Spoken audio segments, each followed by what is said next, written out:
Kumbo was talking about that picture of a dog man holding a dog. I was laughing at some of the comments in there. But he was talking about, this picture. It's a pretty good picture. I know it's been out there on the web a little bit, but I posted it up on Facebook. If you get a chance to check it out, it's pretty interesting. Did you get a chance to look at it yet? I haven't, no. Yeah, if you get a chance, swing over there on our Facebook page and tell me what you think about that picture. Yeah, I'll take a look at it. I always thought it was kind of a creepy picture, kind of a cool picture. It's a good frontal shot of the Dogman type creatures. And it is it an actual picture or is it artwork? No, it's an actual picture. Oh. It's an actual picture that was taken. It was a couple of years back. That was the one Kumbo was talking about, where it's got a good facial shot of the Dogman, and it actually does look kind of baboonish, I think. Right. I'm going to pull it up here and take a look.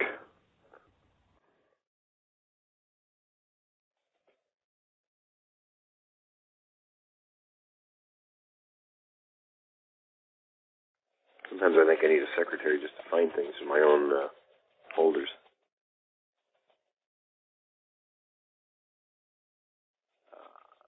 There you go. Alrighty, let's see now.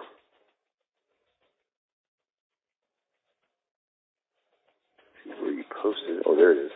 Oh, now that I can accept, and it does look very baboonish in the face. Yeah.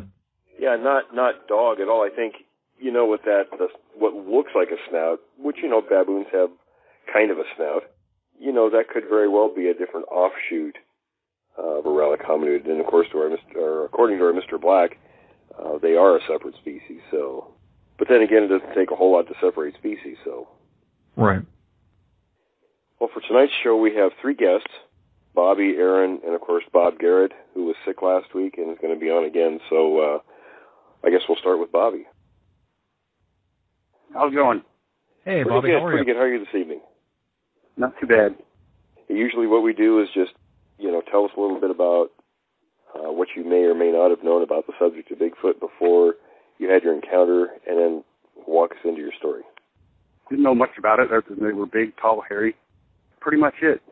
I really learned a majority about it by listening to your show and then going on YouTube and listening to various stories about them. How long ago was your encounter? My first one was in 76. It was roughly 76, 77, and 78 is when I had mine. Okay. Well, let's start there then. Tell us what you were doing the day of your first encounter and then lead us into the story. What happened? Well, was it nighttime? Me, my parents, and my 2 sisters, some family and friends were up camping. My parents and sisters were in a motorhome. There was another camper full of people. Another tent that had my aunt and uncle in it, and then I slept in another tent by myself. And I had put my tent up against a tree, and we were like in a U shape, and I was at the bottom of the U. And it was a night of the full moon. I don't know what time of the morning it was, but I heard these big heavy steps coming. They were either coming off the mountain or down the gravel road, one of the two. And it led to an area where we camped. At the time, it wasn't a public campground. We made it, and now it's a public campground. But it walked across, down it, I could hear the heavy footsteps. It was definitely 2 feet.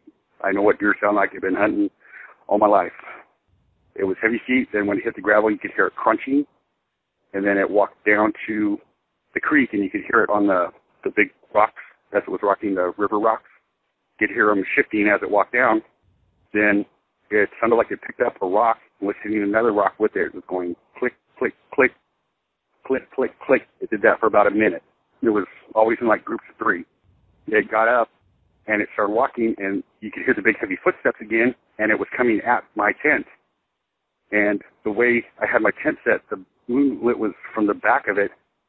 I had my head up by the door, see the tree that was silhouetted that I was backed up against. And all of a sudden, this thing, I was frozen fear, just couldn't move. And all of a sudden, this thing crossed right in front of, or right behind the tent in the shadow, put it up against my tent. You could see it was big, hairy, walking on 2 feet. And I could see, like, from about the chest down. And by the time it hit that tree, I let out a blood-curdling scream, and it never went across to finish out the path is, shot straight out, and ran away. And my dad came out and got me. I wouldn't come out of the tent until he made sure that the coast was clear. But that was one. The second one was roughly 1977. Oh, no, excuse me, that was wrong. That would have been the 80s. I would have been a freshman at the time, so that was like 79. We were deer hunting, bow hunting, archery season. We were usually up there 10 days to 2 weeks. And while we were out there running around, I seen a tree stand that was right up against the road, was built into the trees that were right there. They're probably 12 inches around at the base trees. There were 3 of them, and they had a 2x4 frame and then a platform and then a seat up there.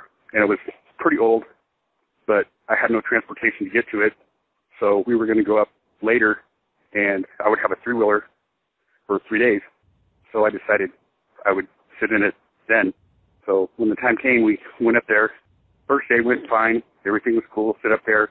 I will not stay after dark, though, or up until dark. I leave well before it gets dark. Afraid of bears. Right. So I know I shouldn't be afraid of bears, but I shot one when I was 13, and after that, never again. First night was okay. When I sent you the email, I was thinking the last day was the encounter, but it wasn't. The second day I went there, I ran a thorn into my knuckle of my finger when I was just about to the stand, riding on the 3-wheeler. So I was only up there about 20 minutes before I came down and had to go to the hospital to get it surgically removed. But next day, the third day, I went back up there again. I parked my 3-wheeler like 100 yards away from the tree stand, so I could see it. It was kind of slanted. From the tree stand, I could see to my left down the road. I parked it to where I could see it. I went to the tree stand, walked behind the tree stand about 35 yards into the woods and did my business in the woods, and then I buried it. And then I came back to the tree. I got up in the tree, and no sooner had I sat down or was in the process of sitting down when the most blood-curdling roar came from right where I was. It was not. Originally, I was thinking, this is a bear. For many years, I thought this was a bear until I heard you play the sounds on your show. No, it was not a bear. I listened to several more bear roars, and it was nothing like a bear. This was like a lion, and it was pissed. And so I couldn't see. I cannot see in my tree stand. You can see the road, but you cannot see the woods behind you. I'm sitting there froze. I don't know what to do. There's no way I'm getting out of the tree. So I sat there for like 20 minutes, and the layout of the land right there was the pond I'm right up against the road, like 5 feet off the road is where the tree stand is. There's a pond that's probably 20 feet wide or long and 15 feet wide, and it's probably, from the fawns that were playing in it the first day, it was probably like a foot and a half deep.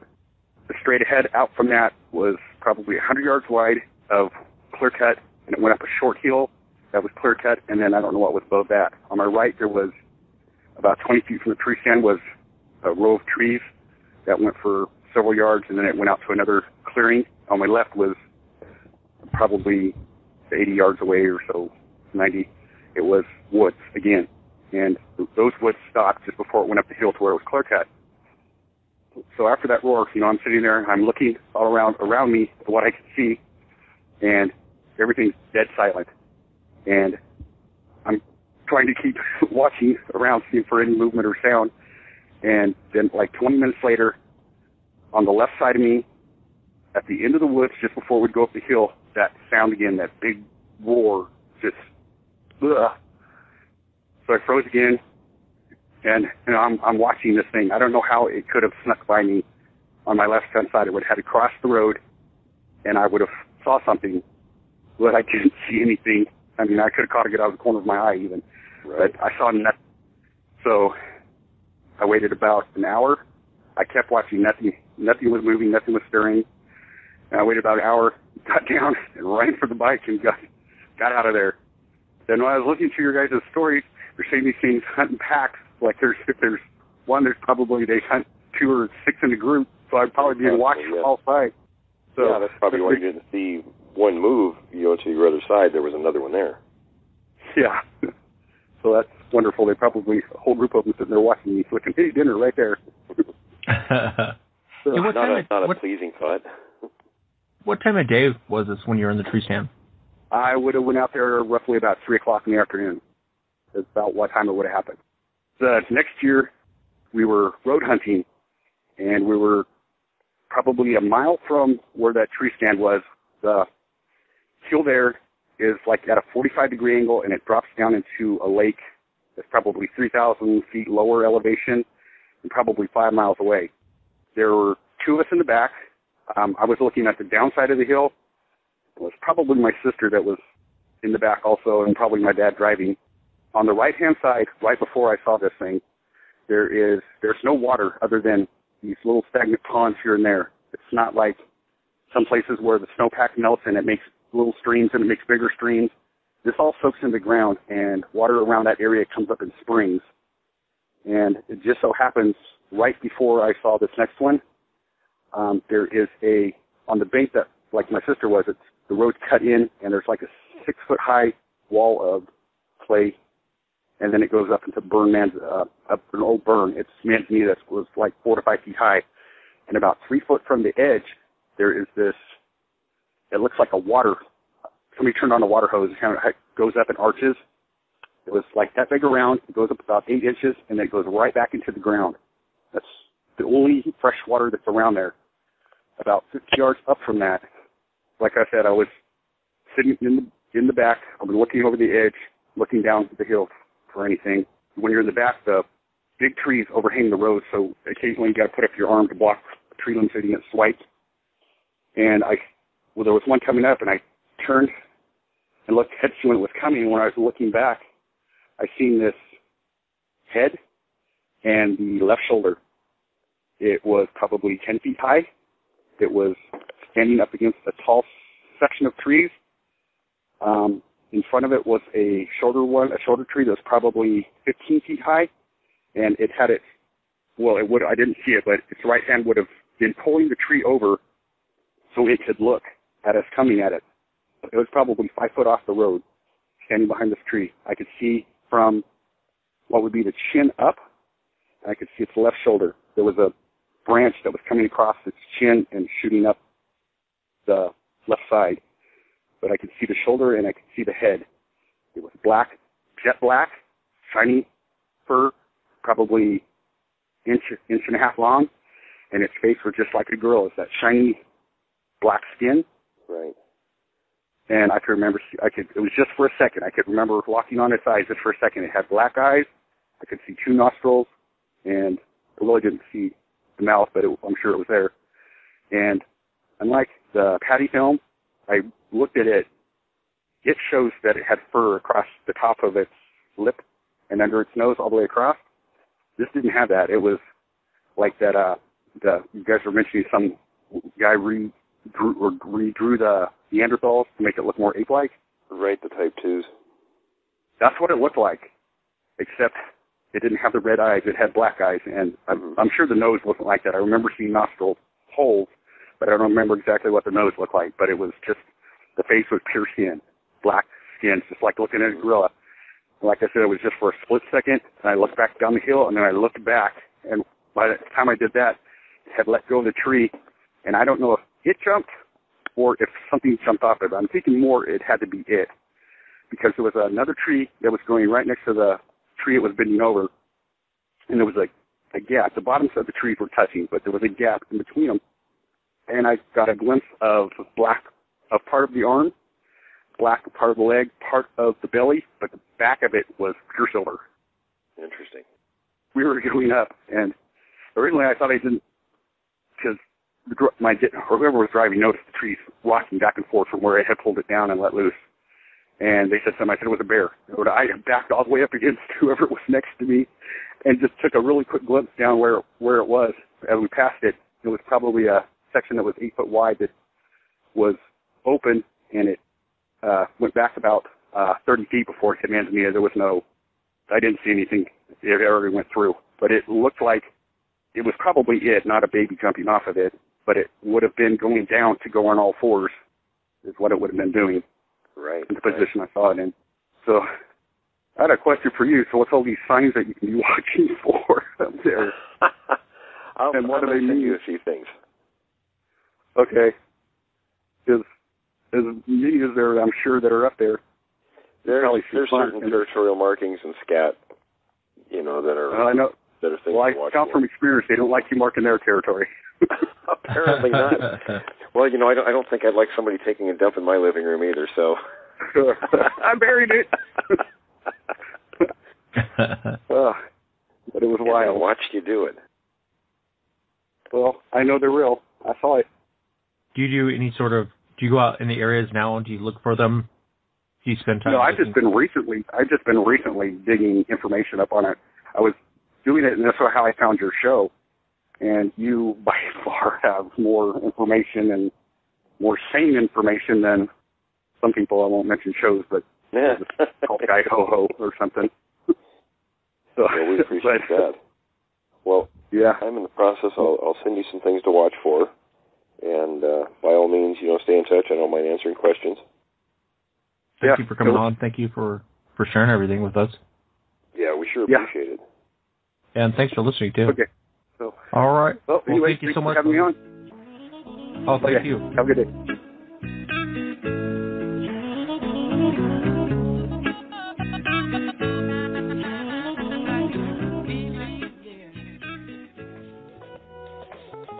Everyone here at Bigfoot Hotspot Radio would like to thank Audible.com. Audible.com is the internet leading provider of audiobooks with over 150,000 different titles to choose from. To download a free audiobook of your choice, go to audibletrial.com/Bigfoot Hotspot.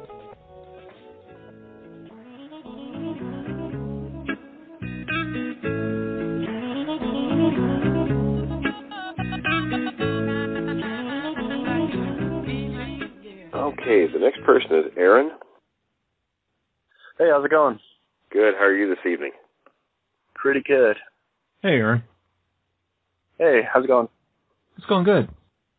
We usually like to talk to people, you know, ask a little bit about your background, you know, what you did or may not have known about the subject of Bigfoot before you had your encounter. I grew up like as a believer, just like indoctrinated into it by my dad, so I've like known about it since I was real little. So tell us about your encounter. What were you doing that day, and sort of lead us into the events that unfolded?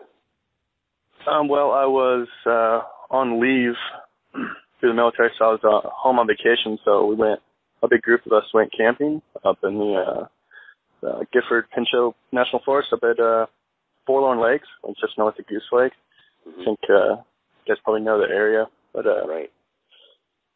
It had to have been the first night because my wife had to leave the second day, so it was in the middle of the night. It was real late, and me and my wife were using my army sleeping bag, and it's made out of it comes in like 3 parts, and every part's made out of like I don't know what it would be, like a nylon or neoprene or some really loud material.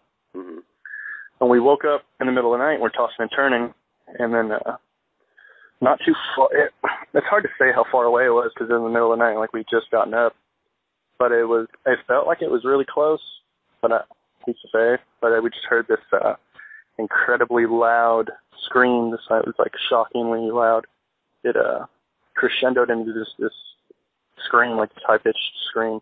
But it was the fact that it started like a whoop, like a monkey, like an ape, you know?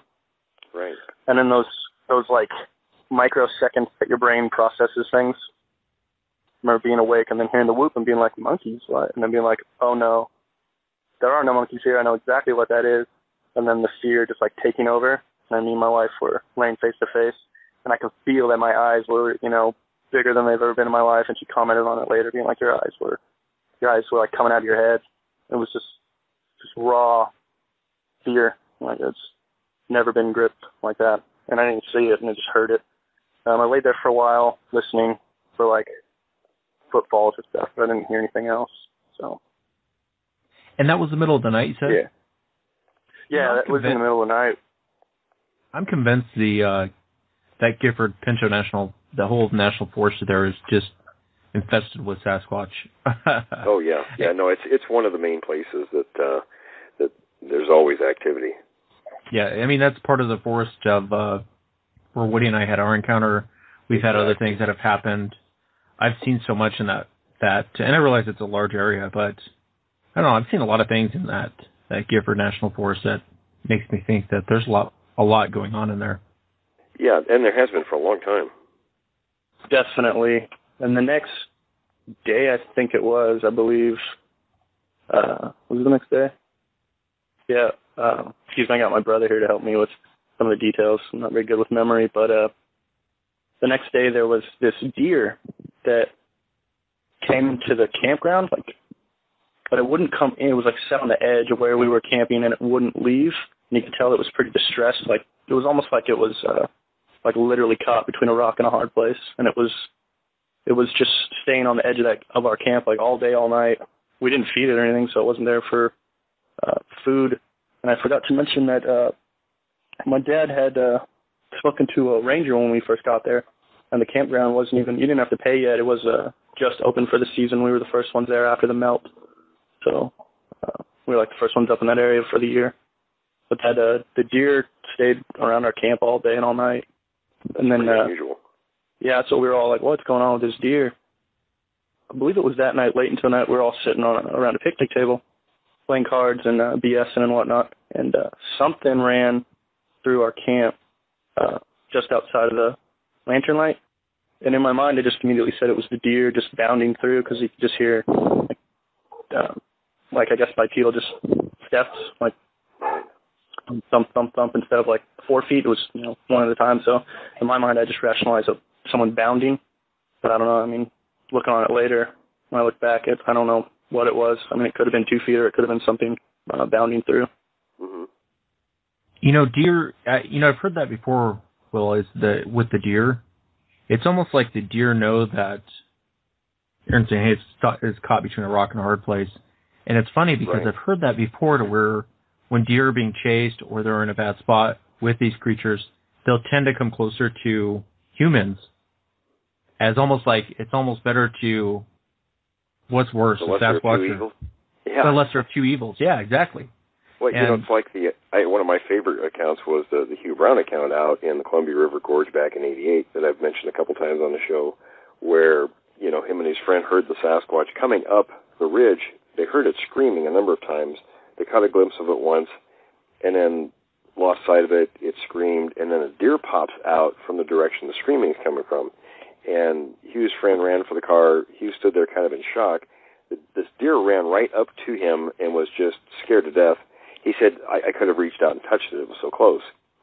And then it waited next to him for a few moments. He doesn't know how long. And then it bolted off, and then here comes the Sasquatch out of the trees where the deer came from, and saw Hugh and then charged him, made a dead run at him. So it's a common occurrence, apparently.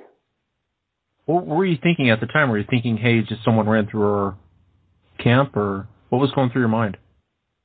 The running through the camp, we were all just kind of oh, it must have just been a bear or whatever. We all just kind of brushed off. Actually, the whole trip, it was kind of cavalier kind of attitude, because at that time we were kind of in the school of thought, the Sasquatches being the friendly forest giants, that you guys have talked about. So I wasn't even worried about it. The next day I woke up after I heard that scream and told my dad, and he was just oh, cool, let's go look for some tracks, So we walked around. It wasn't even a big deal. Even though, in the moment you're terrified. Once I eventually fell back to sleep, and then the next day and all that stuff going on, no one was really worried about it. We were all just oh, it must just be our friendly neighborhood Sasquatch. So you never actually saw the creature up there? Fortunately and unfortunately, I guess I haven't seen anything. I don't know if I really even want to. I can understand that. That experience was kind of, I don't know, kind of freaky.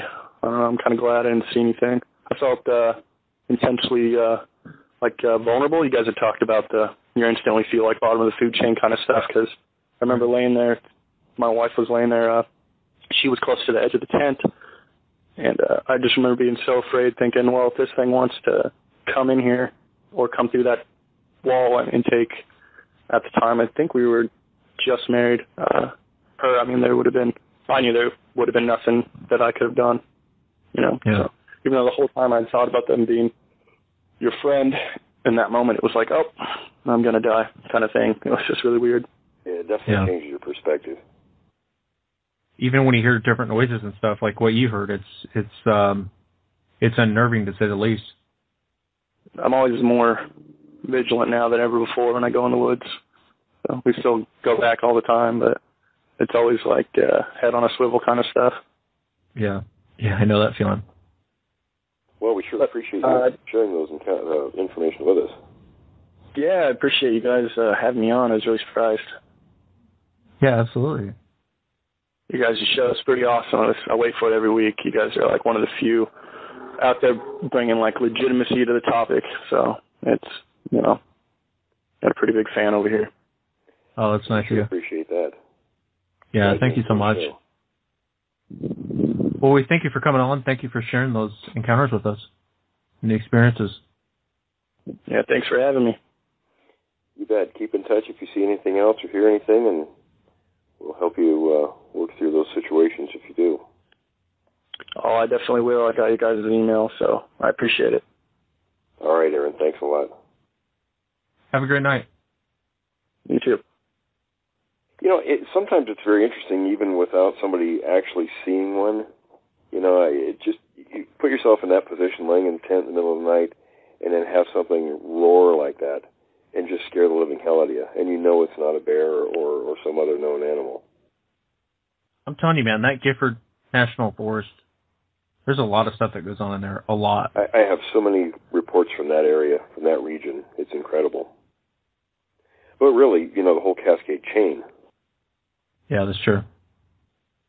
We had Bob Garrett on for a short time a couple weeks ago discussing the video that he has where he found a campsite that was torn to pieces, basically. So Bob has agreed to come back on this evening and tell us some more about that and some other parts of his investigations in East Texas. Hey, how you doing? Pretty good, buddy. How are you doing? Feeling better? Oh, yeah, 100%. Well, we're glad to hear that. We wanted to, now, Will, do you want to go back into the torn-up camp? Or, Bob, do you have any real creepy type encounters beyond the torn camp that you'd want to share with us? Or how did you want to do this, Will? I'm pretty open, actually. Bob's done a lot of work, so what would you be willing to share with us? I do have some creepy stories. I guess you might say, to me, they were kind of scary.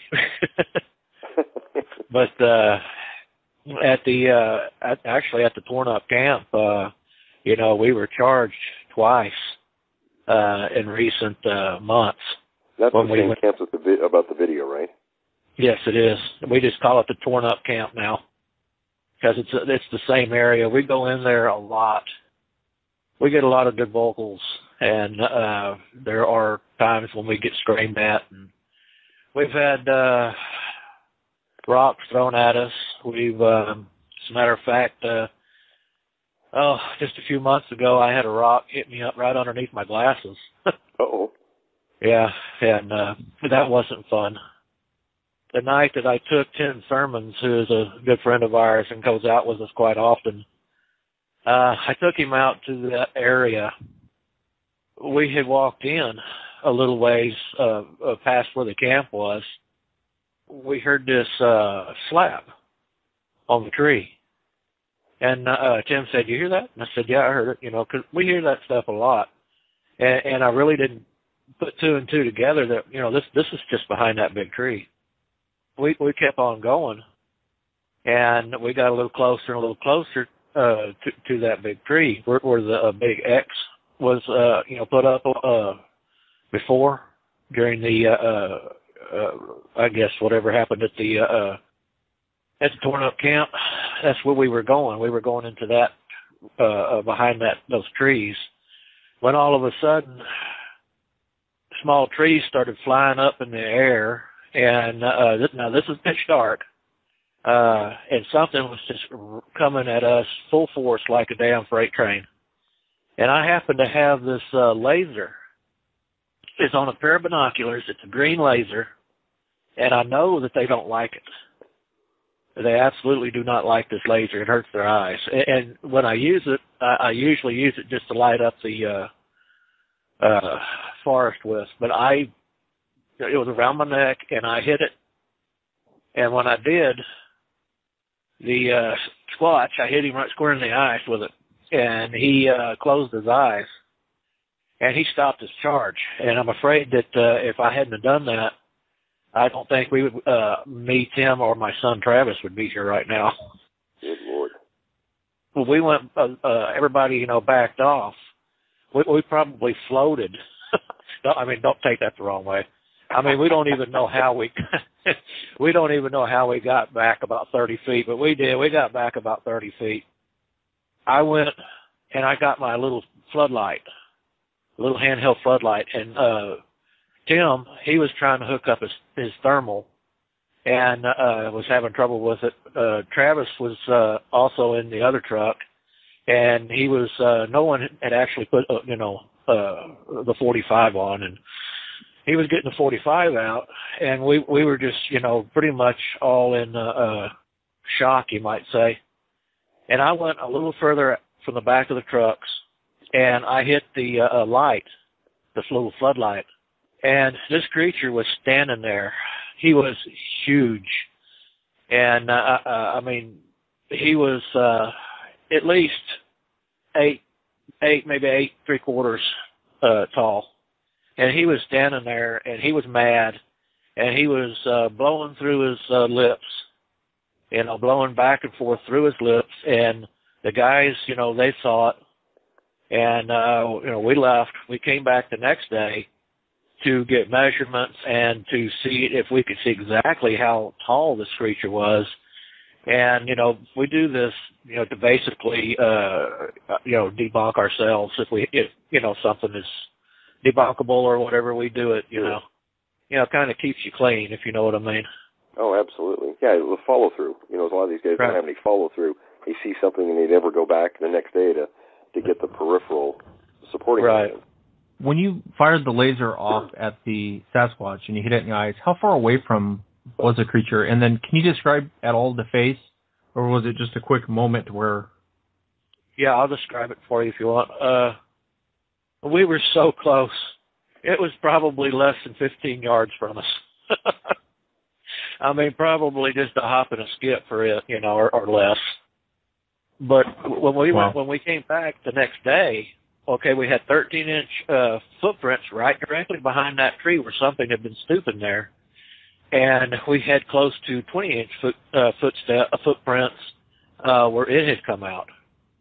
And we had taken our measurements and everything, and, with a little bit of a margin of error, that thing was probably every bit of 9 feet tall. And we don't usually see a 9-footer out here. Yeah, with a 20-inch track, it'd have to be that big. Yeah. And I suppose what it was this is an area that they walk all the time. And what we did was we walked in it in the middle of the night, and we didn't heed that warning, and Papa came and was going to tear us a new butt, put it that way. But, the laser, when I hit it with the laser, it stopped its charge. And what it looked like, okay, this creature was massive. And it had a rounder head, and that's nothing unusual for down here in Texas, for one of these creatures to have a rounder head, not the sloping forehead. Right, the type 2s. Right. It had a bit of a brow ridge. Its face was actually not so hairy.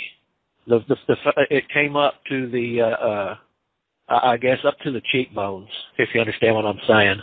Right. But the eyes were pretty well, were kind of open.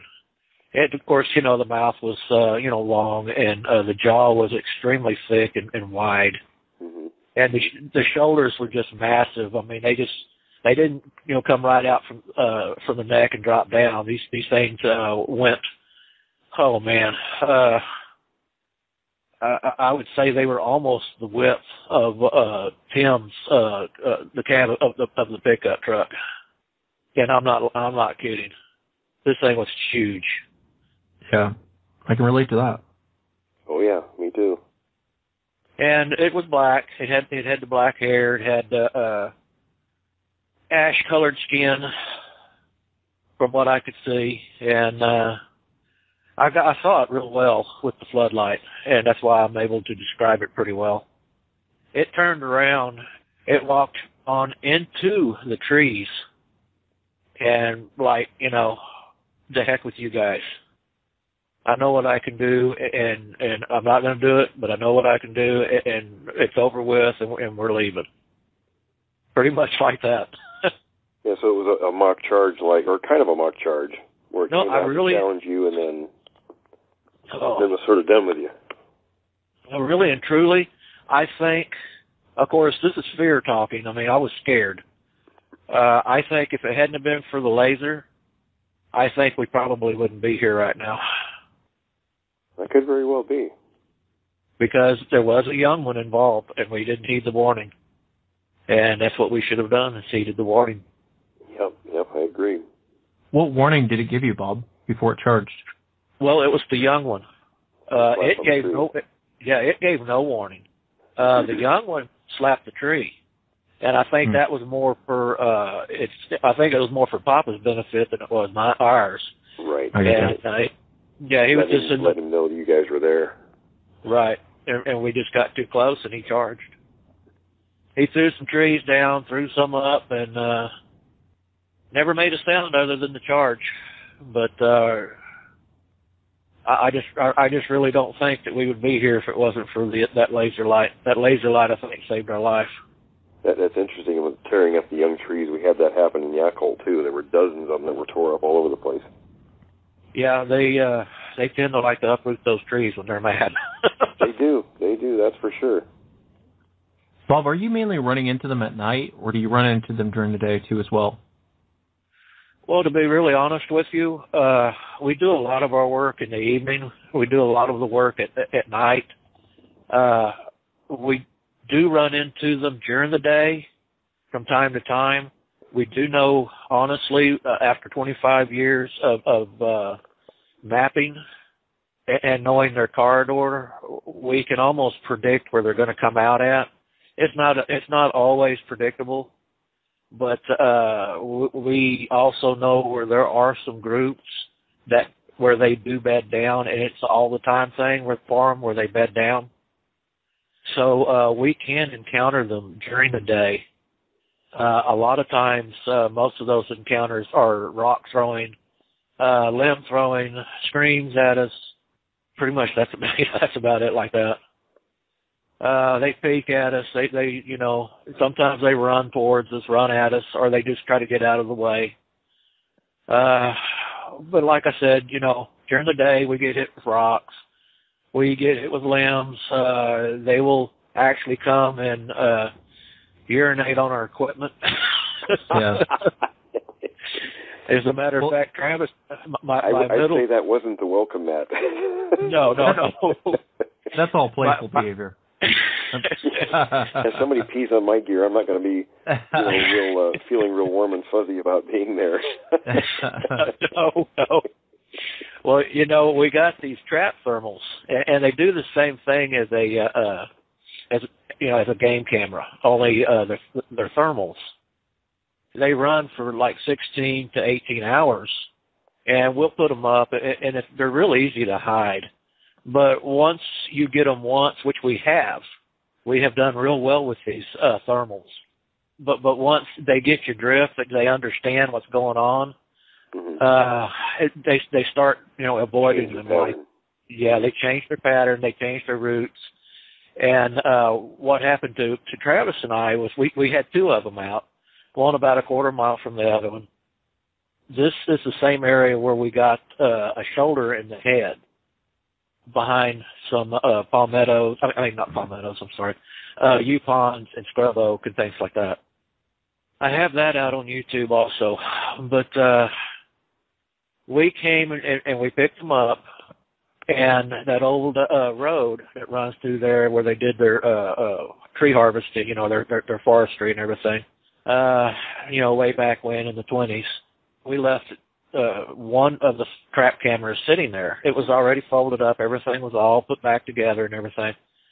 And when we came back, well, the trap camera, the trap thermal, had actually been kicked over and moved. And my dog, he's been squatching with us since he was a puppy, and we've pretty much trained him. He hits on just about nothing but primates. And so, you know, he'll hit on them. And his hair went up from his head to his butt. And, well, you know, we picked it up and we went on down the road. And after we picked it up and we went on down the road with the other one, we started getting the most hellacious screams. And they screamed at us all the way back down that road, all the way. We were about 50 feet or so from the truck before they finally, it just went silent. Boom, it was gone. So they escorted us all the way out, and that was a little scary. Yeah. But, you know, this is an all-the-time place. They have spring-fed ponds out here in that area that I was telling you about, and they have crisscrossed trails that run. It's just like a highway. It runs through there. You go right behind all the palmettos and bushes and everything, and you walk right onto their trails. And they have really nice little meadows that are near the ponds that have the spring fed, you know. Right. And they bed down in those areas and everything, and they will cross the highway into the other wilderness area also. Right. And they come back and forth, and we haven't been going in there so much because it's really kind of hard to do any work out there with regular trap cameras, you know, game cams, put it that way. Sure. And, you know, but now that we have the thermal cameras, we've been able to, you know, get some fairly decent thermal hits. Most of the time, they're a good ways off when we get them, but their heat signature is fantastic. I mean, you know, it's a Squatch, right. And they're huge. You know, we go back in there, we recreate it, and try to determine, you know, their size and everything, and you know, use our body heat, and they're really nice little cameras, and they show you pretty much everything, and you know, they go from here to infinity. So. My dog, sorry. Oh. Anyway, they're a good tool for your arsenal, put it that way.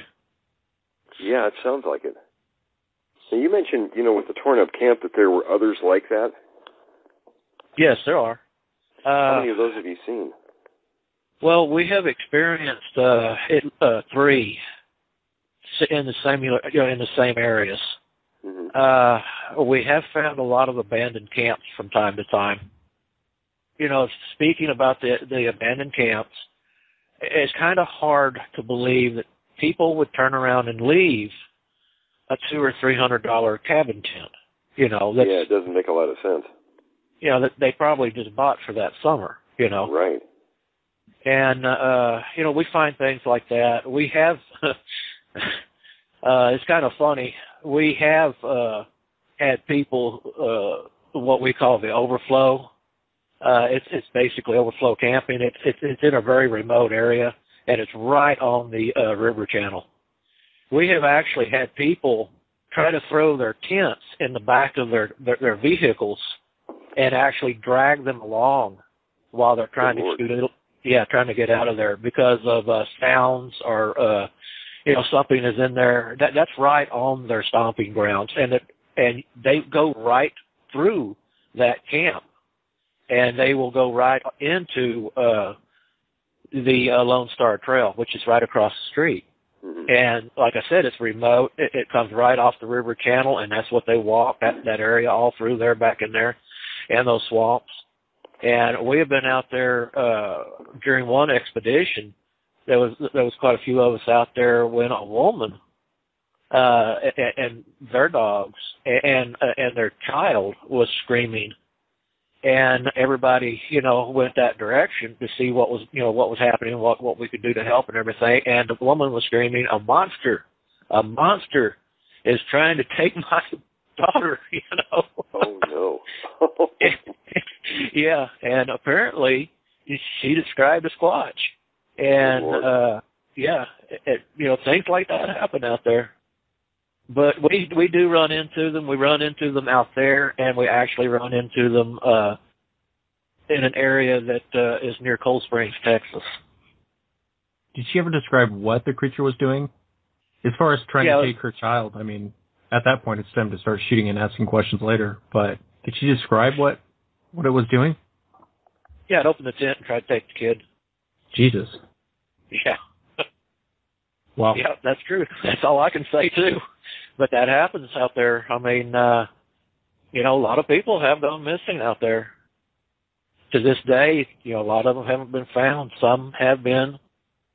There's an area that we just came back from, as a matter of fact, 'cause I just came back out of the field, and we just put 3 of those thermal trap cameras up that on the same road, as a matter of fact, where they found 20 human bones.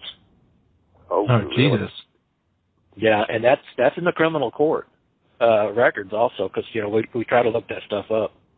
But 20 human bones have been found on that road. Has there been any determination of what the cause of death was, or? We can't get any information other than that. It's hard to get information. You try, and they deny, or either they tell you that they don't keep records of missing people, which I know is bull. But the only reason why I know that 2 people are missing from the torn-up camp is because, we were interrogated for several hours, and we basically found that out, that's what was going on, that were looking for 2 people. And the survivor, of course, didn't want to come forward. But these private investigators were trying to determine, what had happened and where and the people may be. And I hate to say this, this is nothing unusual. They may find them underneath a stack of logs someplace, or in the shallows somewhere with logs piled on top of them. That reminds me of a story that was sent to me by one of our listeners recently. There was a football player in Michigan that came up missing, and apparently while he was running or doing whatever it was he was doing, he was being chased by a Sasquatch. And they found his body a mile from where he was dropped off, and it was covered under debris. He was still wearing his waders and everything, and it took him supposedly 3 months to determine that he drowned. Very unusual case. Yeah, and with that case, Bob, he was actually, remember, Will, he had made a phone call to his wife and said that something was chasing him in the woods. And they were tracking, what was the GPS on the phone, and they were confused about why it looked like he was trying to elude the people, or I was just trying to look up that story. And it's odd that he drowned because where they found him wasn't near water. Yeah, he was running away from the water. Oh, really? Yeah. Well, that's how they find them out here. Of course, they keep it pretty quiet when they do, but and you get a story of, a hunter shot a hunter and things like that. But in the summertime, a hunter shot a hunter. Okay, right. That's not, because most people don't hunt down here in the summertime, unless you're hunting hogs. And as hot as it is right now, I don't even hunt hogs out here. But on the islands, it seems like they will always drag them to water out here. And they will take them out on the islands, and they will put debris over them, eat what they want, put debris over them, maybe 10 years, 5 years, or whatever, or during another drought. And when the water level goes down, you'll start finding human bones, human remains under the under debris, large logs and things of that sort. It's funny you mentioned that. It made me think of Quentin. We had him on the show where I think it was It's a Trap is the name of the show, but we had him on the show, and I remember he had mentioned that on Facebook, that they tend to drag the bodies back to water. It just made me think of what you had just said, with the debris over them. And, when you have 20 missing people, you have 20 human remains come up. Either you got a serial killer out there, or Sasquatch is going in and eating these people all in the same spot. Did they find all the remains all in the same spot? They find them all over in particular areas of the Sam Houston National Forest, from one end of it to the other. They find them a lot. I guess you could call it a boneyard. And when we find a boneyard, we will sometimes, we start picking through, and anything we find that is or possibly is human, because I'm not an expert on that. I do have an expert, and he has shown the bones that we find, and he makes that determination usually. It's a possibility. I mean, I'm trying to say this a certain way. It's a possibility that you can find human remains that way in a boneyard. Most of the time, the boneyards consist of deer, smaller animals, and hogs. But mixed in with that, like I said, sometimes you might, unfortunately, find a femur. Now, on this road, they've only recovered 20 bones, which means that there's, 200 and something still missing, human bones. Right. I didn't mean to get off on the disappearances and things like that, but and people who have died out there. But there has been a serial killer out there before who was dumping bodies. But is his name Sasquatch? Well, it was just interesting, that the bodies were covered. That the bodies were covered with things like this story. I was just looking at it here about this football player. Said body was found nearly 1 mile from where his boat was found, covered in debris. Right. Well, we've had similar situations that I'm not real comfortable talking about, to be honest with you. Now, we have had a situation where what happens is out here, I really and truly think, guys, that they have audio out here. I do know that they put up cameras, the forestry department, and they do monitor certain areas out here. But I believe they have other types of ways to monitor this trail that these squatches actually use. And I have mapped it through trial and error. And sometimes you can start hearing them coming using this corridor. And you can hear them, making their screams, their hollers, their tree knocks. You can hear them breaking limbs. They'll pick up and throw, dead trees and things of that sort, because they do knock these trees open, and they do eat, the larvae and things of that sort out of them. But what you will find is that not far from that area, you will suddenly hear a helicopter go up, and that helicopter has a huge floodlight, and it will fly that corridor. Many times it has actually gone over us, but it will go over those corridors and keep an eye on them. I believe they have ground sensors out there, and I believe that they know that the population is getting bigger because they're moving from the south, coming up into the northern areas. And they are monitoring and keeping an eye on the population out there. I'm not surprised at that. I'm not surprised at that at all. Well, I'll tell you, that's just my belief. I've been out there for 25 years. I've seen a lot of the traffic. I see what goes on out there. I've gotten myself in trouble actually surveillancing them as far as, the forestry department.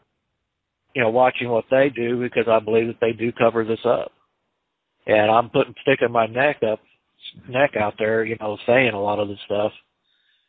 But I do wanted to let you know that I have a video that I made the very next morning after we found the torn up camp that night. I had to take it down, which I had to take some things down. My lawyer says I can put it back up.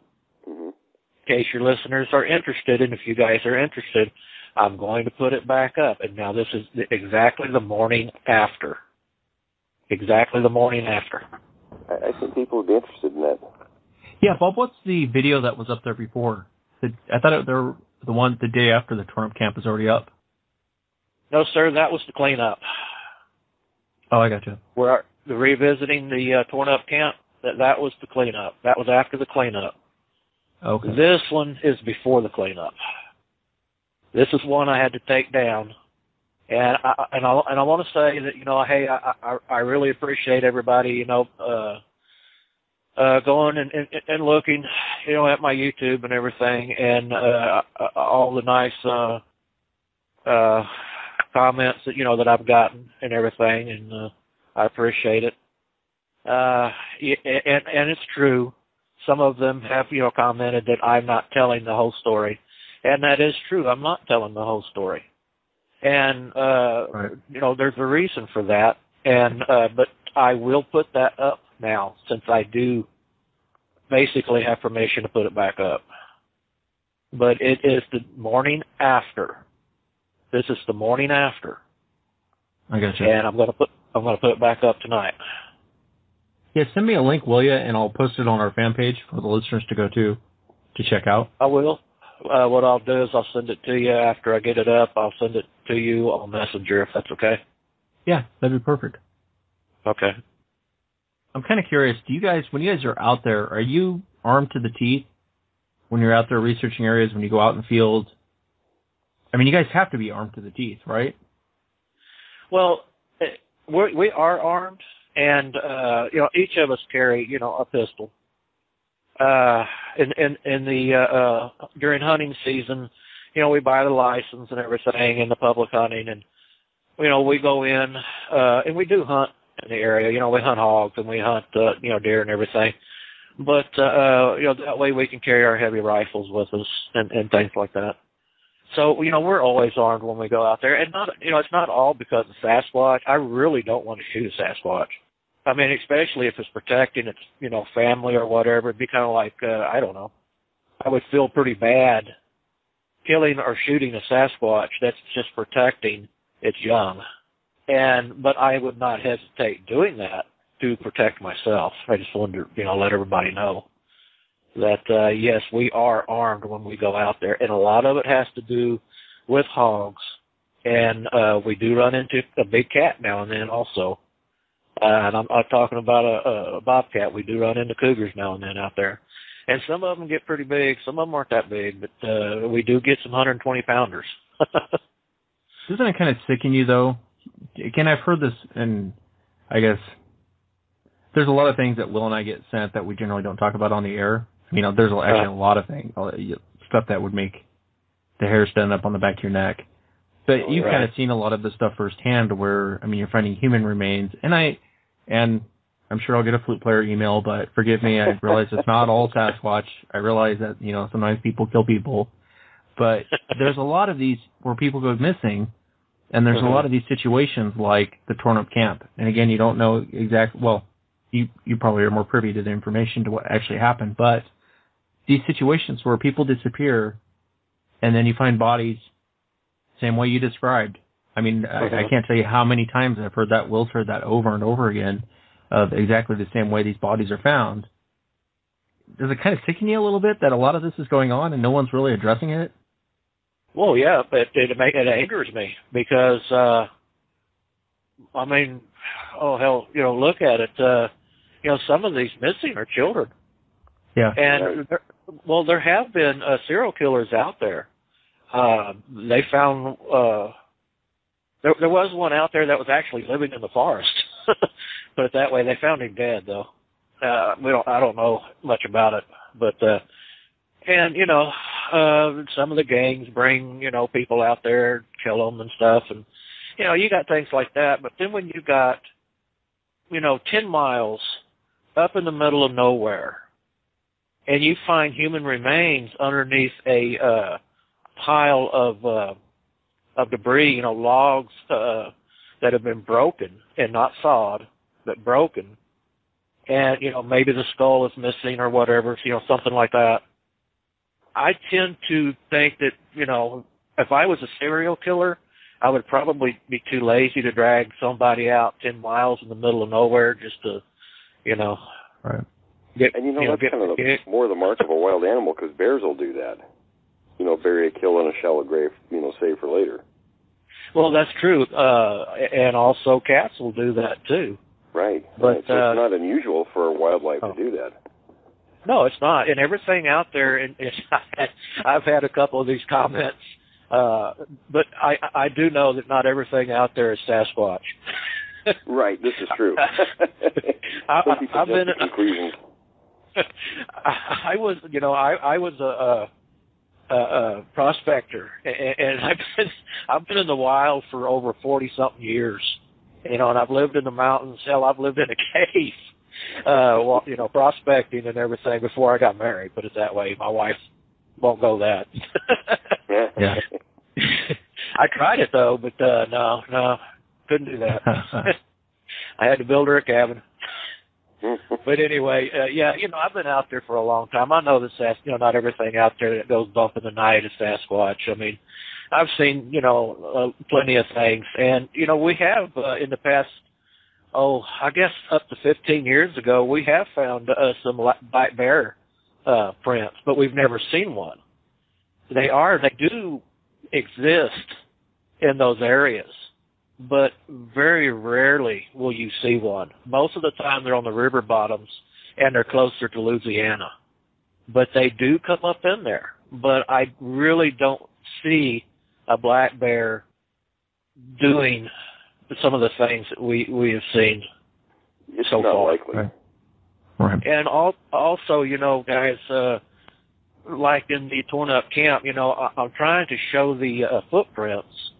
And these are definitely bipedal creatures that, very large footprints, bigger than a human being. And, that pretty much tells the story right there, to me. When we first come around that corner on the torn up camp, I was like a lot of people who have, left comments that, they got drunk and they fought. Well, that's kind of what I thought at first too, and maybe somebody was murdered or something. And, I wanted to look and see if there was any way that, if there was any aid that needed to be rendered, we could do that, call 911, get people out there and everything. And that's one of the reasons why I did what I did. When I realized that everything was torn up behind it, I pretty much realized that I don't believe these people got in a big fight. I believe that these people were attacked. And I do believe that it was a Squatch that did it. That's my belief. And I found these all those footprints. The person who left was able to, fight his way to the truck, whatever, and, get into it and leave. Apparently the other two just, weren't, just couldn't do it. They were hauled off. Mm-hmm. But, there's times when, there's homeless people that come out there and, live in the campgrounds for their 14 days and then they pick up and leave. And, they might leave their tent or they might leave a couple of dogs, and, we've even seen them leave their kids. Oh, good Lord. Yeah. And, after 25 years out here, going from, one end of the national forest to the other, I've seen a lot of things. Some of them weren't so good. Some of them were okay, And yes, some of the people were homeless, but, have left, tents, left this, left that. But the thing about it is that most of what they leave is, I hate to say it, but, it's old. The tents are wore out, the chairs are wore out, whatever. The coolers were styrofoam, they're crushed and everything, But on a majority, a lot of these camps that we find that are just totally abandoned, like I said, there's a lot of equipment that have been left behind. And, I, for one, who buys a lot of Coleman equipment and other types of equipment, I'm just not going to leave it behind unless there's something that's causing me to do it. Yeah, no, we've it reminds me of last week, the encounter where the people just up and left the Dogman story, and the people just kind of up and left they left their trailer, left everything. And when you see that, like you said, I mean, I can kind of understand old garbage, basically garbage, you're leaving garbage behind. But when you see stuff that isn't garbage, where it looks like someone just up and left, that's fear, that's panic. Right. It is. It is panic. And that's the only way I would leave, half of what I've found out there. As far as the torn up tent, goes, people say, people have asked, okay, well, where are the sleeping bags? Okay, where's the grill that they were cooking on? This has got to be a hoax because, these things aren't there. Well, actually, those things were there. The hibachi was found thrown out into the trees.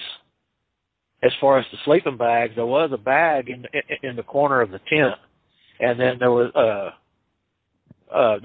one that was thrown. And I didn't document everything. I mean, at that time, I didn't realize that I don't know. I guess I didn't realize that I needed to. I guess, I just took it as face value. I mean, the prints itself just told me the whole story. And the whole story was, I'm pretty sure that Squatch came in there and tore the place to pieces. Mm-hmm. Or more than one. And, but, there were things like that. And there was urination, and there was skin. There was, torn up, the trees were torn up. And, I just don't see it, drunks going out there and throwing each other against the trees and tearing up this and tearing up, 30-foot trees and everything. Yeah. I'm sorry. I just wanted to address some of the comments that I had. I'm sorry. No. Not a problem. I'm glad you did, because we had a lot of the same comments on Facebook. People were saying, well, this must be drunks. Well, a lot of times if it's drunks, I mean, I've been out with a lot of drunks before camping, and they may do that sort of thing. But guess what? You'll find one drunk passed out here. You'll find the other drunk passed out over there. You'll find the other drunk passed out over there. And when you show up and no one's there, and it looks like someone unleashed hell on the place, where's all the drunks at? Mm-hmm. Yeah, there's usually telltale signs of drunks doing things. So. Yeah, like drunks being passed out. Well, yeah, that's right. and drunks might pound each other. Some of them might get arrested. And that happens out there. Believe me, it happens in most all campgrounds and places. But it happens out there.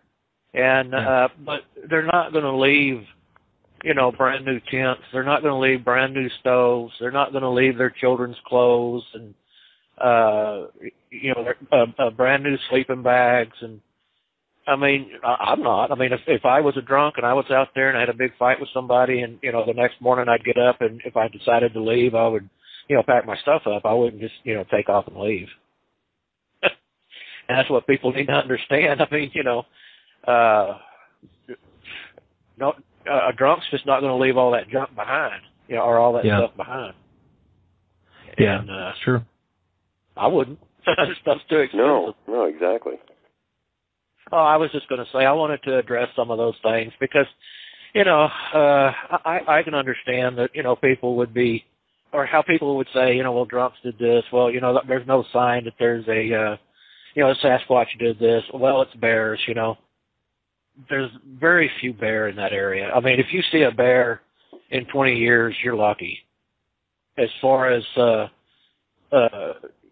there's no sign that Sasquatch did this, well, I have to tell you, did you see the footprints that I was trying to show? Right. If those aren't Sasquatch footprints, I don't know what they were. A giant must have been walking around out there. Now, when you went back and you recorded the next day before everything had been cleaned up, did you get any of those prints on film? I tried to. I'm sure I did. I got some on film. You can see them pretty clearly on that night one. Right. Well, when we went back in there, we were pretty skittish. We didn't really want to get caught in there, so we didn't, spend so much time as far as, walking around making videos and stuff like that. You got to understand that, I jumped out that night and I started looking around And then I decided, look, I've got to record this. And so I did, And maybe that looks bad. I don't know. But I did. I recorded it. I thought that people should see it. I thought that people should know, I probably would have done the same thing. And but I think it was the right thing to do. Camera in one hand, gun in the other. That's about the way it was almost. Yeah. But we were getting lip blows, and these weren't from deer. These were something large was out there that had lips was out there blowing and sucking back in. And I'm sorry that I don't have a barrel mic or I don't have a very good handy cam, but I didn't really pick them up very well. There were some eye shine. We knew that they were close to us, and we were scared, and we didn't want to go missing. And just the shock of coming around the corner and finding all of this going on in this very remote area right beside the lake, because the lake is just right through those trees that is showing there. You go right to the left side, and there's the lake. People put their canoes in right there. Yeah. And that's why people camp there. And so basically, we were trying to do everything quickly, honestly. And when we went back the very next day, and my wife actually went with me, and we brought the dog and everything, we were skittish, we were nervous, and I didn't want to find, somebody in the bushes, torn up or dead or whatever. And we did a little quick preliminary. This is the next morning. This is what it looks like. Here's the broken trees, and it goes, this far back, and here's the tent, and this is where the footprints were. And, the drag marks are here. It's, obviously somebody was, drug out into the shallows there. And, it was obvious that no one had come out there yet, as far as I knew, as far as, any type of law enforcement or anything. And we had called it in. And, so we just kind of wanted to back off and get back out of there. And we checked it. That's when we came back and we checked it again, and then that's when they were out there. But they weren't. You would think that this is be considered a crime scene and be treated like a crime scene. That's not what was going on. They were cleaning it up. Yeah, I know. We'll have to have you back on, Bob. I know we're just almost out of time. Actually, we are out of time. I know we're out of time, but I wanted to thank you for coming on, and I really wanted to hear more of your stories. God, I can't believe the time's gone by so quick. We'd love to have you back on if you'd be willing to come back on. Yeah, absolutely. I would love to. I don't mind. I can, if you want to hear about a really scary story, I can tell you the one about what happened to me and Travis on the Lone Star Trail. I mean, we had a female nearly kill us out there. Really? Oh, yeah, this was about 16 years ago, but I still have nightmares about it. I'm telling you the truth. I still have nightmares about it. It took me a year. Now, remember, I was a prospector. I spent more than 40 years up in the mountains and other places, but it took me a year to go back into the woods, to go back into the forest. I wouldn't even camp in the campground. It affected us that bad. Is it a long story? Now it's going to kill me to sit here and wait a week to hear the story. Thanks a lot, Bob. I'm sorry. Yeah, it's kind of a long story. We'll have to wait till next week, I think. That's the teaser for people to come back next week. Yeah. There you go. I'm going to be thinking about it all week. I'm going to have you email me the story because it's going to drive me nuts after about 2 days. Okay, well, I wrote about it on my blog.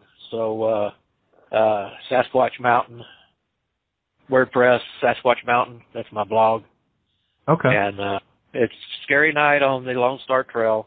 Of course, I didn't write, I wrote everything there's some things that I could probably tell you that I didn't put in the story, but and then I have a second one that where we finally went back. I'll have to post a link to our homepage. Okay, I'll send you the link. Pardon my spelling, I know it's bad. and yes, I know that there's a spell check, but for some reason spell check still spells it wrong for me, so. Yeah, I hear you there. But I'll send you the link, and I'll send you the link to this video I'm going to put up. Yeah, please do. And I'll post all that up on the fan page. I can't wait. All right. And, I wouldn't mind coming back. You guys have got to come on my show. Absolutely. What is your show, Bob? I didn't even know you had a show. Yeah, the Texas Big Thicket Watch radio. Oh, yeah. Yeah, I've actually listened to your show. Now I feel stupid. Oh, yeah. That was me. Yeah. Now, what was the one that I was on with you guys and Lupe and everybody? Yeah, that was that was my show. I do have my radio show, and it was fun.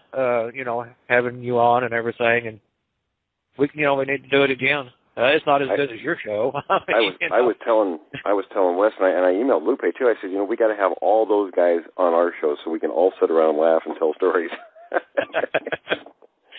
Well, I'll tell you what, Tim Sermons, he is one of my partners in crime, of course, outside of my sons. And he has been with me through a lot of this. And you might like to have him come on one night with me or something, and he can tell you some pretty good stories. Absolutely. Yeah. Especially the charge night. Oh, my God. Yeah. I was holding him up, by the way.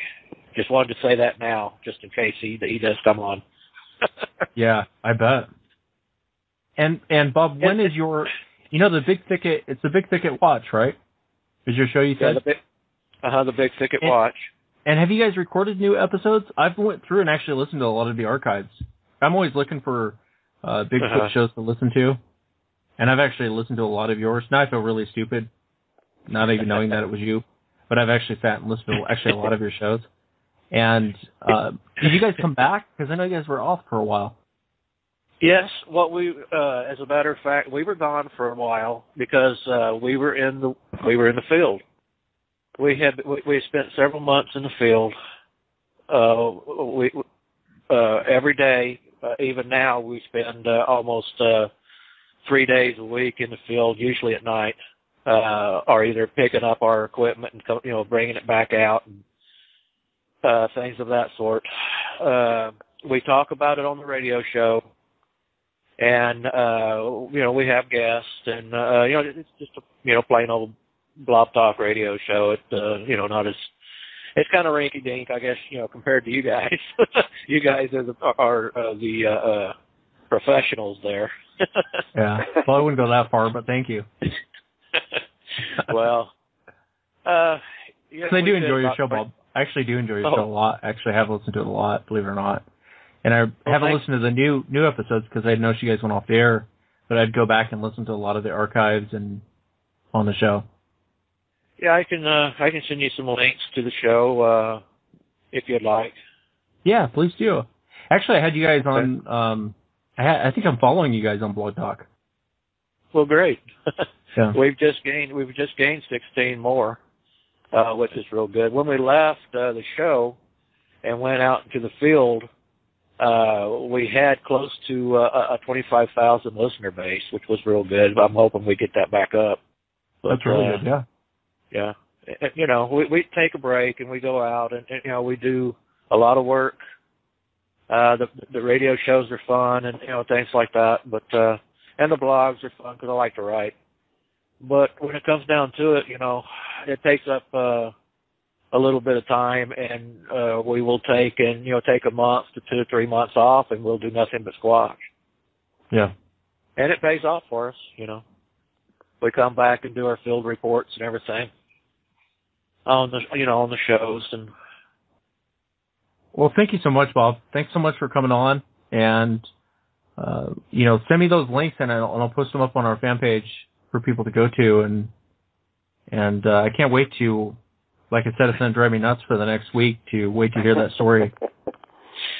Well, I appreciate it, guys. Man, you know, it was fun, and I like talking to you two, and I'll get y'all on my little show. Yeah, anytime. Sounds good. Anytime. Yeah, I'd love to. Well, thank you for having me and everything. I hope I answered some more questions and everything. That was awesome as always, Bob. All right. All right, Well, Bob. Thank you so much. You're welcome. Bye-bye. I feel like an idiot now. Why is that? Well, you know, believe it or not, I've actually listened to his show a lot. And Yeah. I guess I didn't put two and two together. And I know for a while, because they do tend to do that a lot, to where they'll do shows for a while, then it'll be months before you get another show. I remember Lupe told me they were stopping doing the show for a while. And, I didn't know that they had started doing it again. Yeah. Yeah, I actually enjoy their show. It's a good show. Yeah, no, they're a lot of fun. I told you I was on their show once, and it was a hoot. I mean, we sat around, and I want to say there were 5 or 6 of us sitting around there, you know, on the phone, just laughing our butts off. I mean, we were having a great time, and you know, it was a great exchange of stories and laughing, jokes, and it was a real fun mix. You know, they're a great group of guys. Yeah, I like Bob. I actually like Bob a lot. But I can't wait to have him hear that story. I wish you would have told it tonight. It's driving me nuts. I know. Well, you know, I'm the same way. It's like, you know, you can talk on for an hour or two, and only when somebody jogs your memory about something, it's like, oh yeah, I've got this piece of information, you know, and it's a really big thing. Yeah. Well, we'll have to have him on next week and hear that story. Yeah, man, definitely. You know, with all the things we've got we all have the going listeners on the hook. Yeah, well, that was unintentional, but this is true, or was it? You know, when you hear all the stuff Bob talks about, and especially going on in that area, I mean, you know, it made me think of the things that Kunbo talked about. Yeah, it does. There were a lot of similarities. I'd love to see a couple flute players run into a couple of these Sasquatches on a bad day. I bet a lot of them would change their tunes. Type 2s, which I'm pretty sure is what we're talking about there, are down in the definitely big more thicket. aggressive than the other kind. Yeah. Yeah, I think down there in the big thicket, that's what I'm theorizing, but I think that's what they have down there. You know, like Bob said, it's out of the ordinary to get one that's 9 feet tall. Well, I think up here, that's kind of what up here in Washington and Pacific Northwest. That's more the Type 1 version, yeah. It's a little bit more of the norm.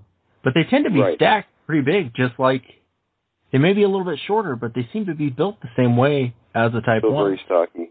Yeah, I don't think there's a huge amount of difference between them, but there is. I mean, one could be just a subspecies of the other one. Right. Kind of like the Yowies. You know, the Yowies in Australia. We have a lot of listeners in Australia and in the UK that always send us information about the Yowies. We got to have someone on from there to talk about the Yowies. I went in contact with a couple of researchers there too, and I want to say that one of them did say that he would come on.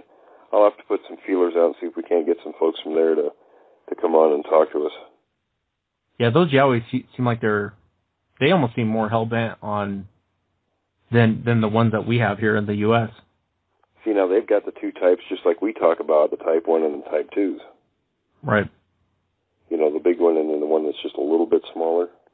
Right. But I think anywhere, when you look at the stories, anywhere that they're out, the more remote type areas, the more violent the encounters seem to be, the more aggressive they are. So I think that might be what's going on in Australia, because they just have so much territory and it's nowhere near as populated as our country is. Well, thanks for joining us, everyone, and we're going to have Bob Garrett back to tell his scary story next week, so